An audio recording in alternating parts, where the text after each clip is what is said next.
Welcome back to the channel, everybody. I hope you're having a great day today, and I hope you're ready for this. I actually do feel ready for today's episode, which is a little bit surprising. Normally, I'm a little bit terrified about what we're going to read, but I feel good today. I'm not going to waste any time because we have a lot to read today and a lot of fun to have. Post number 1. Am I the a-hole for saying that my brother-in-law and his future wife can't sleep in our bedroom while we host them on their honeymoon? I, 35 female, and my husband, 36 male, are fortunate enough to live in an area of the world that's very beautiful and as a result is frequently visited for honeymoons. My brother-in-law, 30 male, and his soon-to-be wife, 28 female, are getting married in August and they want a honeymoon in the area where my husband and I live, and they asked around a month ago if they could stay with us on their honeymoon. We agreed. They're family and they're also tight on funds. We're happy to help and happy to host them. However, they asked my husband last week if they could stay in our bedroom on their honeymoon. We have a 2-bedroom home and our guest room has an air mattress that's used when our friends and family stay. Otherwise, it's my work from home office, hence why we don't have a typical mattress in there. My brother-in-law didn't really get into the specifics of why they didn't want the guest bedroom and air mattress, but the gist of it seemed to be that we don't think an air mattress is honeymoon appropriate. When my husband asked me about it, I was honest with him and I said that I wasn't comfortable with his brother and his new wife sleeping in our bed on their honeymoon, and my husband agreed with me. Apparently, us saying no to this request has caused some issue in my husband's family, particularly with his sister, who's saying that we should just let brother-in-law and his future wife stay in our room as it's their honeymoon and they shouldn't have to sleep on an air mattress. We love everybody in this, especially my brother-in-law and his future wife, and we don't want to cause a rift, so my husband is sort of leaning towards acquiescing to their request. However, I'm not down to change my mind on this. It honestly grosses me out because I believe that the reason they want our bedroom is so that they can comfortably bang during their honeymoon on a regular, not air mattress. Yeah, definitely not the a-hole OP. I feel like anybody would feel the same as you.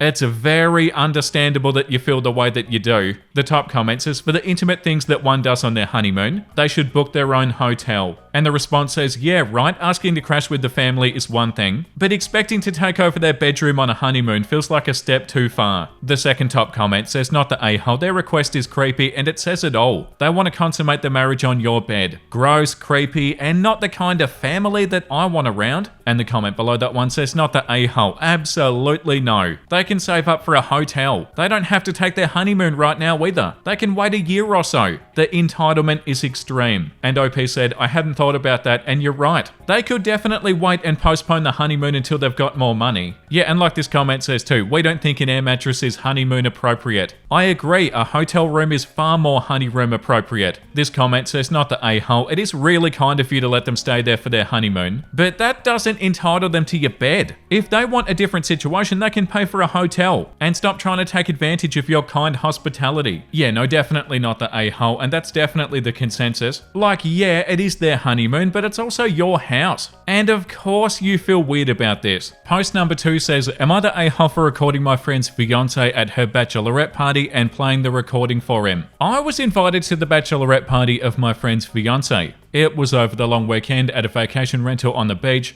There was booze, a hot tub, great food, and it was definitely a hit. At one point, I was on the deck looking at the ocean, and the bride was drunk in the hot tub with 2 of her friends. She said that she felt more relaxed than she had in a while. I assumed that she was referring to the wedding planning. One of her friends asked if she was having trouble with the little monster. She said no, that he was manageable for now. At that point, I realized they were talking about my friend's son. I took out my phone and I started to record them. The bride's friend said horrible stuff about my friend's son, and the bride responded positively to everything, laughing and agreeing. Then she said that it was too bad that he wasn't old enough to send to military school. I stopped recording when their topic changed. I don't think they ever realized that I was close enough to hear them. When we got back, I asked to meet with my friend and I played him the recording. He was quiet while he listened. After the recording was done, he asked me to send it to him, which I did. Then he asked me to delete it, which I said that I would do, but I haven't yet. I feel like an a-hole for interfering, I really do. However, I'm worried about my friend's son. Depending on what my friend does, I might need to send this recording to the poor boy's family. I feel like I've overstepped, but what else can I do? Was I being an a-hole? Right, okay, so this one does have an update, and it's a very mixed response in the comments. From what I can see here, the top comments are not the a-hole, and then there's a lot of you the a-hole comments. The top comment says, I get why you feel conflicted, but protecting that little boy matters more than some social boundary. If somebody was trashing my kid like that, I'd want to know too. Second top comment says you weren't being an a-hole, you're being a concerned friend. If somebody's about to marry a person who openly disrespects their child,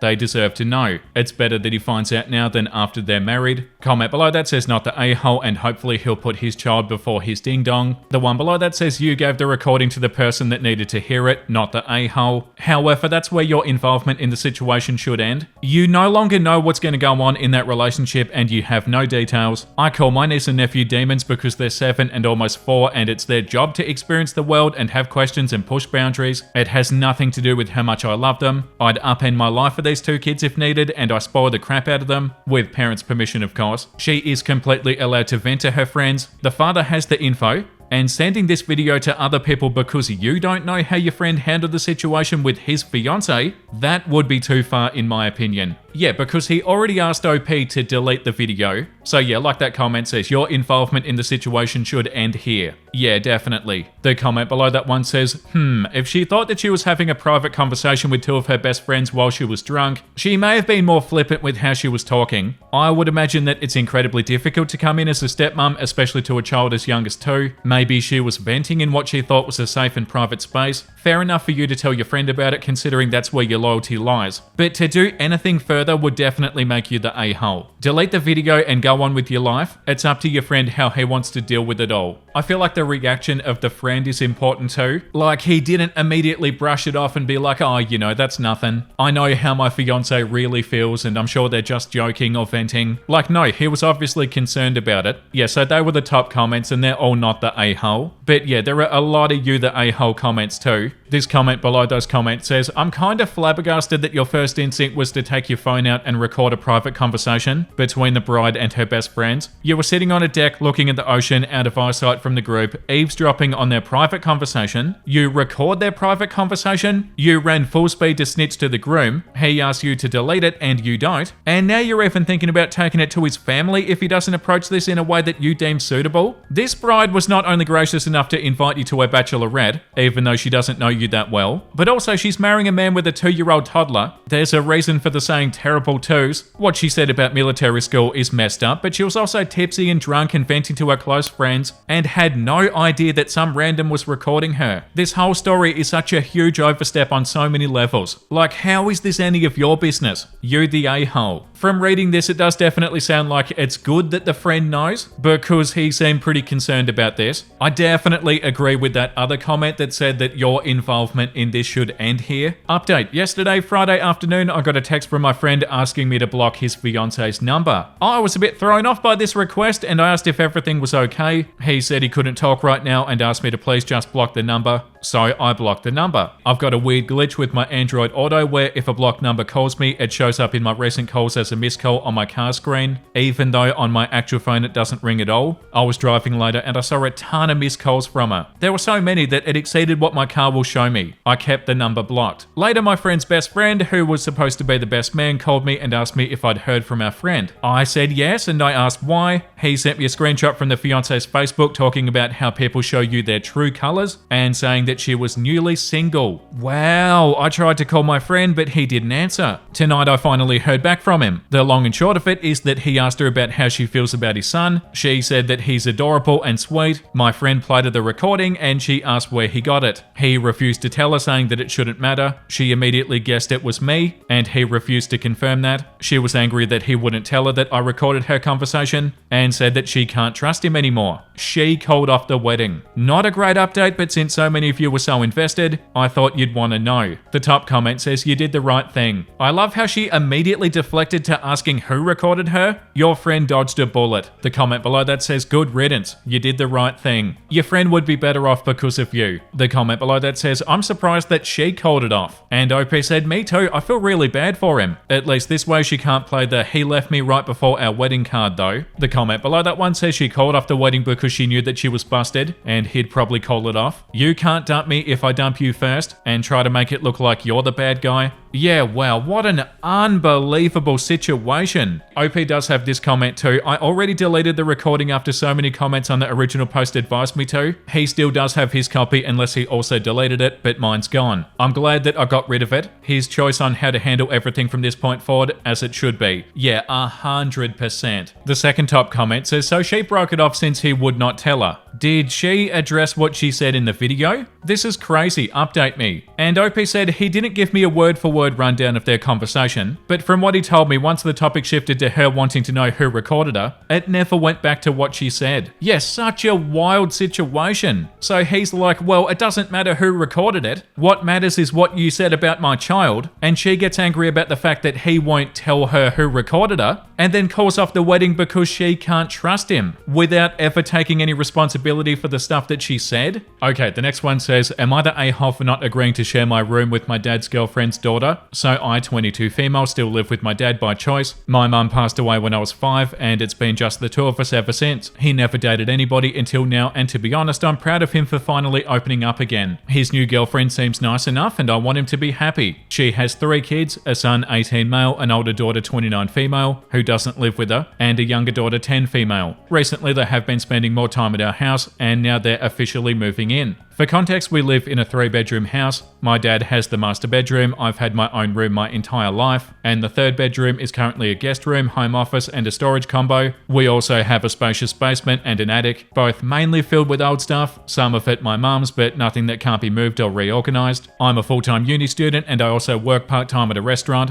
I get a small monthly allowance from my dad, in brackets classic Indian dad behavior lol, but I still make my own money and I still support myself as much as I can while I study. I pay him $50 rent, which is the most that he'd let me give. I tried offering more, but he refused. So I'm not freeloading, I pull my weight. Here's the issue though, my dad told me that the 10-year-old would be sharing my room. As in, I'm supposed to give up my privacy, my routine, and personal space to suddenly share it with a 4th grader. And here's the thing. She's not a bad kid, but she is loud and high energy and constantly wants attention. She talks non-stop and touches stuff without asking, doesn't really understand boundaries yet. She'll go through my drawers and try on stuff and barge in even when I'm clearly doing schoolwork or trying to nap. She is very clingy with me too, probably because I'm the closest in age among the women in the house, but it's so draining. I tried being patient and nice, but I'm already struggling to juggle school and work and life. Sharing a room with somebody who wakes up early and makes noise and doesn't understand personal space would seriously affect my mental health and productivity. Also, my dad actually agrees with me. He knows it's not fair to ask me to give up my space, and he's been trying to talk to his girlfriend about putting her daughter in the guest room instead. He also suggested that her son take the basement or attic, and her son's completely fine with that. In fact, he likes the idea of having the basement to himself and said that he could even turn it into his own space. So it's not like anybody's protesting except his mum, but she still insists that her son needs his own room and doesn't want her son in the basement for reasons I don't really understand. She's not hearing anybody out, including my dad. Meanwhile, I'm just expected to step aside and give up my room that I've had all of my life, like it's no big deal.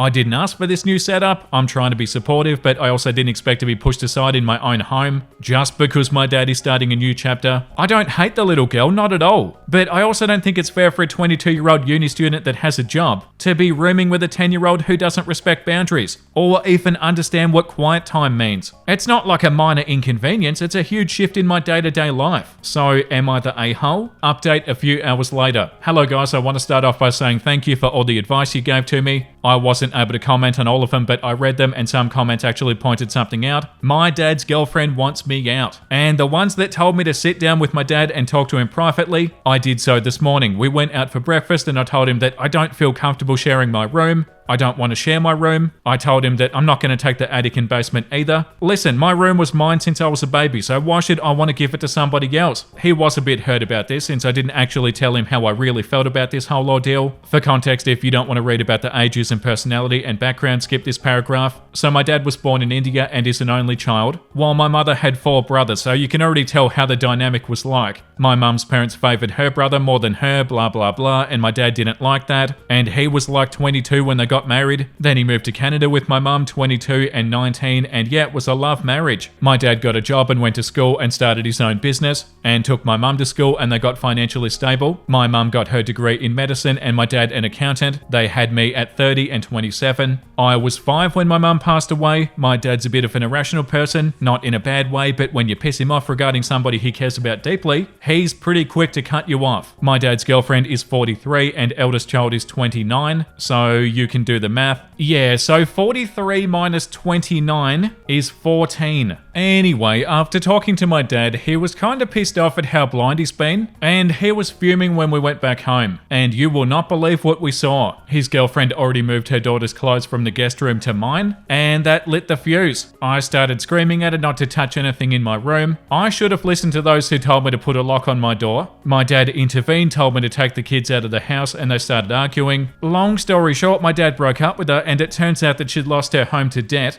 and had nowhere else to go. And she was after my dad's money, but my dad was what she described as stingy, as he didn't buy anything for her. I cackled at this, and we changed the locks as she printed out her own copy of the keys, and later got a call from her ex-husband, the baby daddy of the 10-year-old, saying that we should have kept her with us as she's now staying with him and his wife and other kids. So it's now a crowded house, and I feel like my dad dodged a bullet there. They were dating for a few months, and all of this happened in a span of one day. It's also sad that he didn't date after my mum died, and when he finally tried to, this is what happened. My dad says that it's best that he stays a single widower. Low-key sad, but that's his choice. Yeah, wow, so much happened in that post. And yeah, they've broken up. The top comment said, not the a-hole, separate conversation with your dad. The second top comment says, girlfriend is wanting to move you out. And the comment below that says, not the a-hole at all. You're setting a basic healthy boundary. And you're not rejecting the girl, you're protecting your own peace. And that's more than fair. Okay, the next one. Am I the a-hole for telling my neighbor to stop using my assigned parking spot after she parked there every day for weeks and got mad when I called her out? Okay, so this might get long or make no sense. I honestly don't even care anymore. I'm still low-key mad and like confused. How the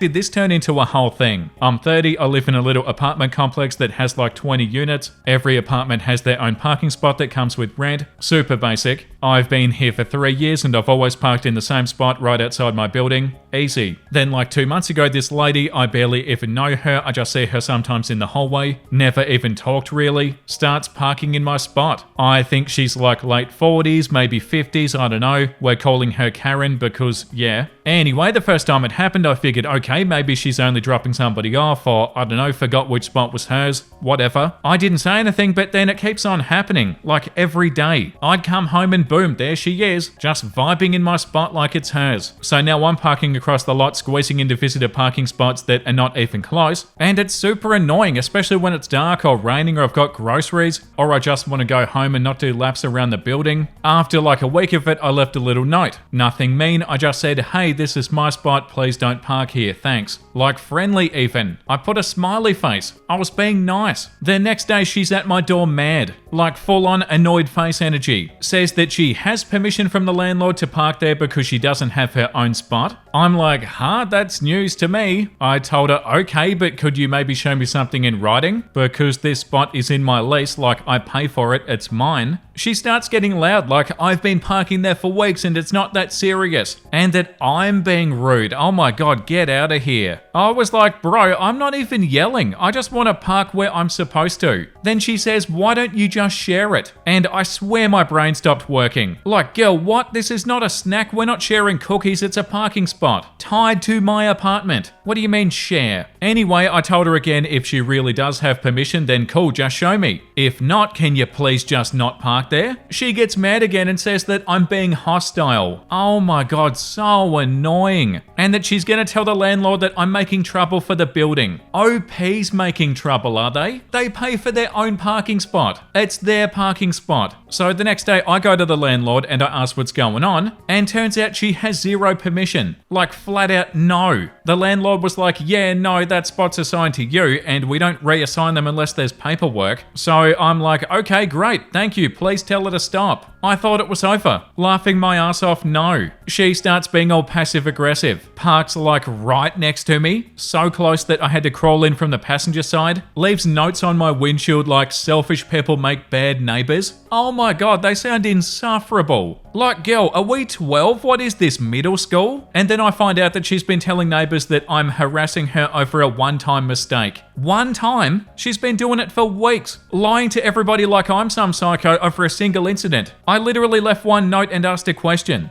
That's it. Your neighbor was parking in your parking spot. Your neighbor's in the wrong. Take responsibility for your actions, neighbor. Then last week I come home and she parked sideways in the visitor spot behind my car, so I couldn't even leave. I knock on her door and she straight up won't even open it. She yells, "Deal with it," through the door. Like, okay, boss battle unlocked, I guess. I had to call the landlord again and they literally had to come move her car. I felt like a child tattling, but what else was I supposed to do? And now the whole building feels weird. She won't talk to me, just death stares. The neighbors are like, what's the drama? And I'm out here just trying to go to work and park my damn car. Like, I've been polite. I didn't cuss her out. I let the landlord handle it. I was asking like a normal person, but she turned this into a whole neighborhood saga over my parking spot. Like, bro, I pay for this spot. What are we even doing? Yeah, what is the neighbor even doing? It's an assigned parking spot that you pay for. So, like, am I the a-hole for not wanting to give up my own spot that I pay for? Or should I let her keep taking it and park 3 blocks away like some kind of NPC? I just wanted peace. And now I'm living in a sitcom with this woman. Unbelievable. The top comment, dude, don't engage. Call a tow truck. And the response to that comment says, take photos, report to the landlord, and call a tow truck. That's all OP has to do. Like, don't even engage by knocking on her door. And if neighbors ask what the situation is, tell them, oh, she kept parking in my assigned spot. And when I politely asked her to stop doing that, she freaked out. Yeah, what's the thought process of the neighbor? How do they come to the conclusion that they're in the right? Like, what sort of entitled nonsense is this? Oh, I'm allowed to park in your spot because I want to. Even though I'm definitely not allowed to park in it, it's 100% your spot that you pay for, but I'm somehow allowed to because I want to? And such an immature reaction too. Jin, where did you go? He disappeared. Yeah, like the top comment and a lot of comments are saying too, like, don't engage with them anymore. It's not worth it. The neighbor's been unreasonable the entire time. Obviously, you can't reason with them at all. So yeah, don't engage in the future, OP. It's not worth it. And obviously, I feel like I don't even need to say it, but you're definitely not the a-hole. The next one, am I the a-hole for breaking up with my fiance because she kissed her male friend so that he could get closure? And for how he spoke to her? My ex-fiance has this friend, let's call him Bob. Bob's always given me a bad vibe, but I've been with my girlfriend for 3 years and nothing happened, or at least as far as I know. See, I got a tip from a friend that my fiance kissed Bob. I asked her about this, and after some pressuring, she did confess. I told her what the wrong with her. She told me Bob confessed some feelings towards her and that he just wanted closure. My girlfriend said that she just kissed him to get closure. How is that closure? That doesn't make sense. I told her kissing him is not giving him any damn closure. Yeah. And that she's got something with her if she thinks this is acceptable. I told her that she knew I always felt uncomfortable with Bob and her, and she just proved me right. She said that she was sorry and did what she thought felt right. I told her we're done. To be honest, I can count on my hands the number of times I've spoken to somebody like this, angry and cussing. It felt wrong, but I don't know, am I the a-hole? No, and what is she talking about closure? That is not closure. Yeah, like this comment says, that's an opening, not a closure. Not the a-hole. The comment below that says, not the a-hole. He confessed his feelings and she kissed him. Sounds to me like she's opening the Pandora's box rather than closure. Yeah, closure. God, that's annoying. I have feelings for you. And then they kissed them. That's not closure. The top comment says, not the a-hole. The correct response from her, and really the only acceptable response, was, Bob, that's not gonna happen, ever. And if you even hint at that again, the friendship's over. In fact, I think it's over already. Instead, she indulged him. Totally out of bounds. The comment below that says, let her and Bob figure out what's next for them while you find a real partner, not the a-hole. The one below that says, I'm really sorry that your fiance cheated on you, because that's what she did, and I'm proud of you for calling things off, because that's what you should have done. Yeah, completely unacceptable, and there's no going back from that. The next one, am I the a-hole? My husband will invite his family and friends over without telling me until that day. He then expects me to clean, run to the store and prep and cook everything. I finally decided to leave the house the last time he told me because I only had 4 hours until their arrival. He cancelled. I feel like we don't really even need to read this. I'm pretty sure you're not the a-hole. The thing is, his family is constantly judging and talking about each other. So when he says, it doesn't matter, they don't care, I know and he knows he's full of it. Also, it's not just tidying the house. We're not often stocked in food or drinks to have people over. When I got home, I asked what he was planning on having for dinner, and he responded, I don't know. I guess it's good that they aren't coming over anymore. Now he's sulking, saying that I'm the problem because I can't go with the flow. I've told him multiple times that I just need a couple of days' notice to get things in order, but he insists that I'm just difficult and uptight and uncooperative. Am I the a-hole? No, definitely not. The top comment, not the a-hole. The fact that he cancelled instead of doing the prep work and hosting on his own proves that he knows how much work is involved in going with the flow. If he doesn't want to do it, why should you? Yeah, and the one below that too, not the a-hole. Ask him why he couldn't just go with the flow and do the work himself if it's so easy. Yeah, the audacity. And the comment below that too, not the a-hole, let him sulk. Keep on doing this. And also, if your husband routinely acts like a spoiled child and his entire family is made up of a-holes, what are you doing in this relationship? Yeah, the fact that he just expects OP to do this? Like what, dude?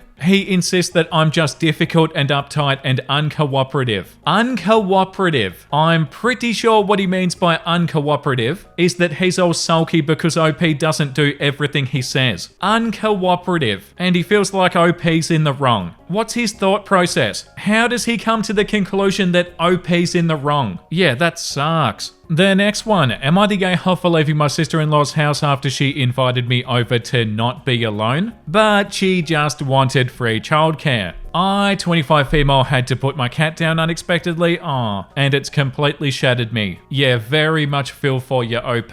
He wasn't just a pet, he was my best friend, my emotional support, my companion through everything. I've had him since I was a teenager and I loved him more than I can explain. Oh, it's so sad and I feel so sorry for OP. I miss Chia every day. Making the choice to let him go was the hardest thing I've ever had to do. I held him in my arms at the vet while he passed away, and I genuinely don't know how I made it home after. I cried all night, I didn't sleep, I didn't eat. I took the next day off work because I couldn't even function. I was in absolute pieces. That day my sister-in-law called me and said that she didn't want me to be alone and invited me to come over. I was hesitant but also grateful that somebody seemed to care. I thought I'd be able to sit quietly and cry a little and maybe talk about him if I needed to. Basically just exist around somebody so I wasn't drowning by myself. But the moment that I got there, it was clear that not being alone actually meant helping her with her kids. We immediately left to go pick them up from school. Her son didn't want to get off the jungle gym, and when I just stood there, sister-in-law got annoyed that I wasn't physically removing him, even though I could barely stand upright without crying. Back at her place, she told her son that I'd help him with homework while she made dinner. I tried to gently bring up my cat once or twice. I honestly just needed to talk about him. And every time she cut me off by saying, "You're just having a moment," or said that we didn't need to dwell, I felt completely dismissed. Then her son needed help in the bathroom and she asked me to do it. I don't know if she realized, but I'd been crying on and off the entire time I was there. I hadn't been able to think straight since yesterday. I wasn't even sure why I agreed to come. And now I was being asked to play babysitter while grieving the most traumatic loss I've ever experienced. And at that point, I just stood up and left. I didn't say much. I didn't trust myself not to sob or scream. I just got in my car and went home. Later, she texted me saying that I upset her kids by storming out and that she was trying to help me take my mind off things. But I don't think she ever actually saw how much pain I was in. This comment says, "I'm so sorry for your loss." Not the a-hole. Clearly your sister-in-law is selfish and unempathetic. In the future, you'll know that any act that seems like kindness from her is largely self-serving. Take all the time that you need to grieve and perhaps look for some sort of pet grief support groups on the internet. This comment says, "Not the a-hole," and she might have actually been trying to help, but obviously it wasn't helpful, and she clearly wasn't interested in what you might have thought would be helpful. I'm sorry for your loss. She would cut me off by saying, "You're just having a moment," or said that we didn't need to dwell. I felt completely dismissed. "We don't need to dwell" is so wild, when all of this was meant to be about being there for OP. And yeah, OP was completely dismissed. Losing a pet is an awful feeling. The day that we lost Chia, Chloe and I felt unbelievably awful, as you'd expect. But that didn't really go away for a long time. You just slowly accept it a little bit more and a little bit more. Like, I remember a couple of weeks after thinking, am I gonna always feel like this? And the answer was no. It does definitely slowly get better. But yeah, OP is definitely not the a-hole here. Yeah, so sorry for your loss, OP. The next one, am I the a-hole for cancelling a trip because my friend can't afford it? I, 20 female, have a close friend, 21 female, who has been asking me for months to go to LA for a fun summer trip. Now, we live around 8 hours away, so I kinda just assumed that we would fly. And the other day when she brought it up, I told her that we should probably book our flight soon. To that, she looked really confused and told me how she couldn't afford plane tickets and that she wanted to drive. I was sort of confused because if she can't afford a $150 plane ticket, how was she planning to pay for the activities and places that she wanted to go? Nobu, jet skiing, shoppings, and clubs, which all add up really quick. She also doesn't have her license, which means that I'd have to do all the driving, which would be so hard as I've got bad back issues and driving for so long would be painful. She kinda just laughed and said that since I've got money, she assumed that I would pay for a majority of her expenses. I was shocked because why would she assume that I'd pay for her expenses without even asking? Yeah, I've got no problem covering something like drinks or ice cream, but to assume that I'd pay for everything by myself? Except for the hotel, because we had previously agreed to split the hotel 50-50. I told her this trip was her idea, and she shouldn't have asked me to go if she was expecting me to pay for everything. She's upset and complaining about how it's unfair since I can afford to pay for her. Oh my god, am I the a-hole? Just because OP can afford to pay for you, they don't have any obligation to pay for you just because they can. Update, I told her for her to invite me on a trip like that and then assume that I'd cover expenses was ridiculous. As for now, I'm just going to cut back and let our friendship fizzle off. We have been friends for years, but this was so childish and out of line. Thank you for all the advice. Yeah, that's unbelievable. Oh, I just expected that because you've got money, that you would pay? Yeah, what a ridiculous assumption. The top comment says not the a-hole. Of course this friend is upset. She was dreaming of having a vacation on your dime. You maturely began talking about plans and checking expectations, and on discovering her expectations, you squashed the idea. Good for you. Please don't let her pouting and toxic complaining bother you. True friends would never have expected you to pay for them at all. Users are looking to take the easy road by having other people pay for them. This is not a true friend. Yeah, you're not the a-hole, OP, that sucks. And on that note, let's read something wholesome. Transporting a violent criminal. Oh my god, it's Nez!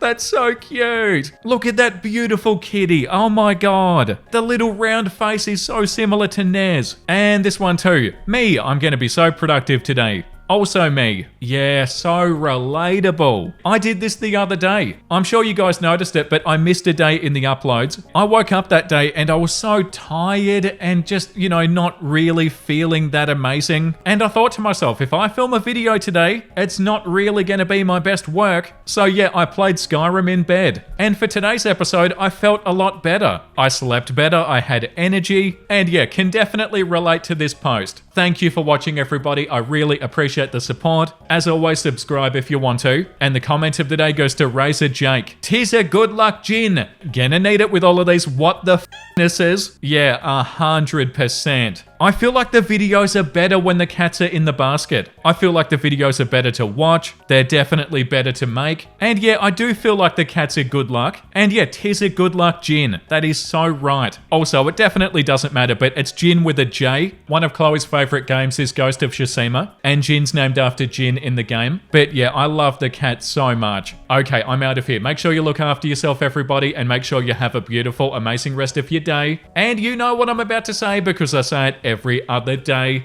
Bye!